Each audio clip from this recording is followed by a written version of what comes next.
Good morning friends, this is my first live video on my YouTube channel Swastik physics zone. तो आज हम discuss करते हैं class 10th में जो चैप्टर है इलेक्ट्रिसिटी, चैप्टर नंबर 12। अब इलेक्ट्रिसिटी होती क्या है इसके बारे में हम थोड़ा पहले जानते हैं। The flow of electric current through a substance or a conductor is known as electricity. तो सिंपल लैंग्वेज में लिखा है और हम समझ भी सकते हैं कि इलेक्ट्रिसिटी क्या होता है कि फ्लो ऑफ इलेक्ट्रिक करंट किसके थ्रू, किसी मीडियम या किसी कंडक्टर या किसी सब्सटेंस के थ्रू ही उसको क्या कहते हैं, इलेक्ट्रिसिटी कहते हैं। अगर वहाँ पर इलेक्ट्रिक करंट नहीं फ्लो करता है तो इलेक्ट्रिसिटी नहीं है। जैसे कि हमारे घरों में, अगर हमारे घरों में बिजली आ रही है तो उसका मतलब ये है, इलेक्ट्रिसिटी आ रही है तो उसका मतलब ये है कि वहाँ पर इलेक्ट्रिक करंट का फ्लो हो रहा है। अब हम जानते हैं इलेक्ट्रिक करंट क्या होता है, लेकिन उससे पहले कुछ लोग को ये भी कन्फ्यूज़न होगी कि कुछ टर्म्स आते होंगे जो इलेक्ट्रिक करंट में भी हमको कन्फ्यूज़ करेंगे, तो उसके बारे में देख लेते हैं। जैसे कि चार्ज क्या होता है? It is a very small particle present in an atom. Charge क्या होता है? ये सबसे छोटा पार्टिकल होता है किसी भी एटम में, जो कि कहाँ प्रेजेंट होता है, किसी भी एटम में प्रेजेंट होता है। अब जैसा कि आप लोगों ने एटम का स्ट्रक्चर देखा ही होगा कि पहले क्या होता है, हमारा न्यूक्लियस आता है जिसमें हमारा प्रोटॉन और न्यूट्रॉन दोनों प्रेजेंट होता है। उसके बाद फिर उसकी शेल होती है, हम इस सेल को के शेल के नाम से जानते हैं और इसको एल सेल, और इसके बाद फिर नेक्स्ट सेल को ऐसे हम बढ़ाते जाते हैं तो फिर सेल का नेमिंग हमारी बढ़ती जाती है। नेक्स्ट सेल हमारा आएगा एम सेल।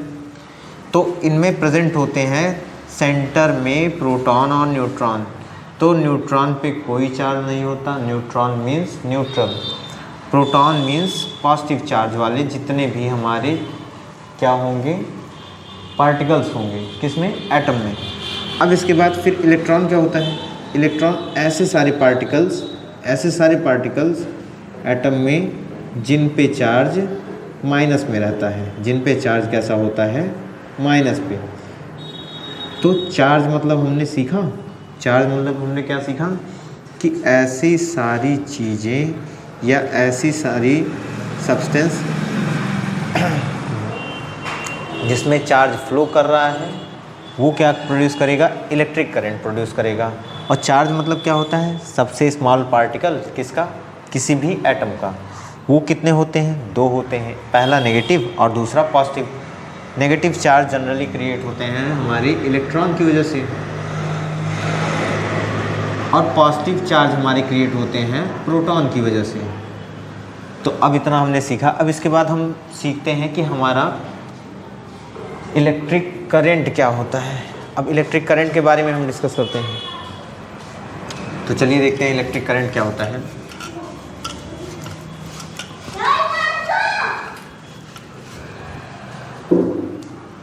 इलेक्ट्रिक करंट क्या होता है, चलिए देखते हैं।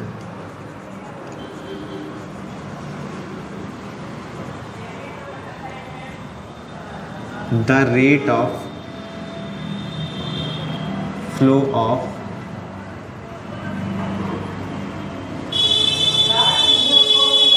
charge in per unit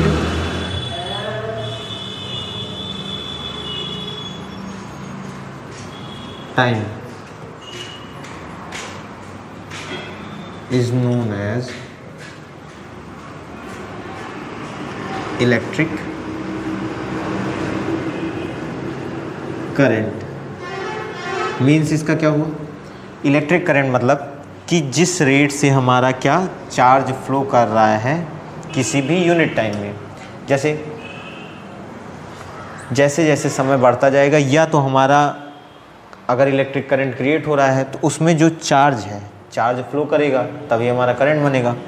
तो या तो वो घटे या बढ़े, अगर वो घट रहा है या बढ़ रहा है, उसका रेट घट बढ़ रहा है समय के साथ, तो वो क्या क्रिएट करेगा, इलेक्ट्रिक करंट क्रिएट करेगा। क्या क्रिएट करेगा, इलेक्ट्रिक करंट। अब इसको हम डिनोट करते हैं इलेक्ट्रिक करंट को आई से, कैपिटल आई से, और इसका फार्मूला क्या बन जाता है, rate of flow of charge in पर unit time is known as current.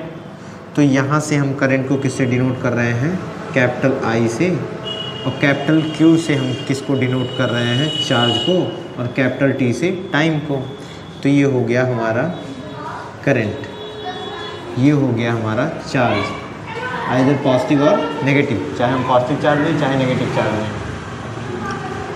और ये हमारा क्या हो गया, टाइम, कि कितने टाइम में कितना चार्ज फ्लो कर रहा है, वही हमारा क्या बताता है कि करंट। अगर हमारा कोई चार्ज ना हो तो, अगर हमारा कोई चार्ज ना हो तो क्या होगा, चार्ज अगर हम क्या मान रहे हैं, ज़ीरो, तो हमारा करंट कितना आएगा, ज़ीरो। मतलब हमारे पास करंट भी नहीं मिली, और करंट नहीं है तो इलेक्ट्रिसिटी भी नहीं है। अब इसके बाद हमने क्या क्या पढ़ा, इलेक्ट्रिसिटी क्या होती है, चार्ज क्या होता है, इलेक्ट्रिक करंट क्या होता है। अब सभी चीज़ों को यूनिट भी जान लेते हैं। जैसे तो SI यूनिट जो होती है चार्ज की, SI यूनिट ऑफ चार्ज क्या होता है, कूलम। क्या होता है, कूलम, जिसको हम डिनोट करते हैं कैपिटल C से।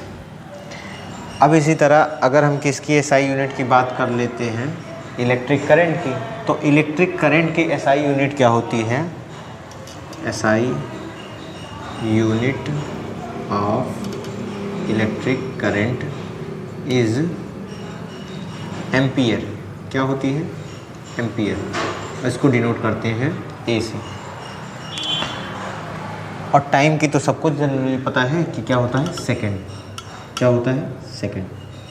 तो ये हो गया कूलम इसका, ये हमारा करंट का,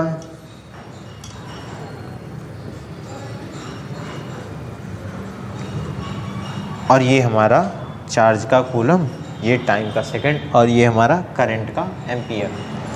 तो अगर जनरली हम इस करंट की यूनिट किस फॉर्म में लिखना चाहें, चार्ज के और टाइम के, तो कैसे लिख सकते हैं, I इज इक्वल्स टू क्या हो सकता है, चार्ज की SI यूनिट हमको पता है कूलम, और इसका सेकंड, तो इसको हम क्या कह सकते हैं, तो हम यहाँ इसकी यूनिट क्या कह सकते हैं, I is equals to coulomb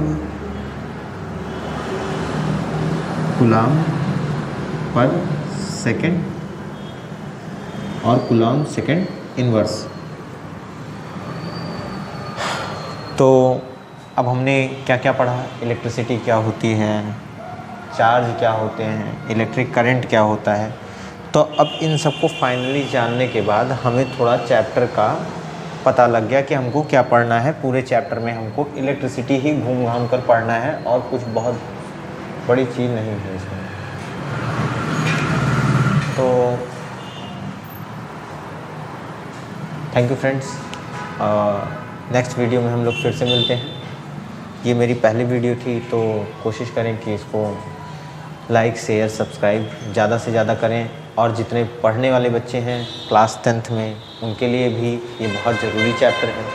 class 12th में भी एक चैप्टर आता है इलेक्ट्रोस्टैटिक, तो वहाँ के लिए भी थोड़ा बेसिक्स कॉन्सेप्ट क्लियर हो सकते हैं। क्लास 8th वाले भी इसको पढ़ सकते हैं, जनरली इसको सारे क्लास वाले पढ़ सकते हैं। तो friends please support my channel Swastik physics zone, और नेक्स्ट वीडियो में हम फिर मिलते हैं। Thank you.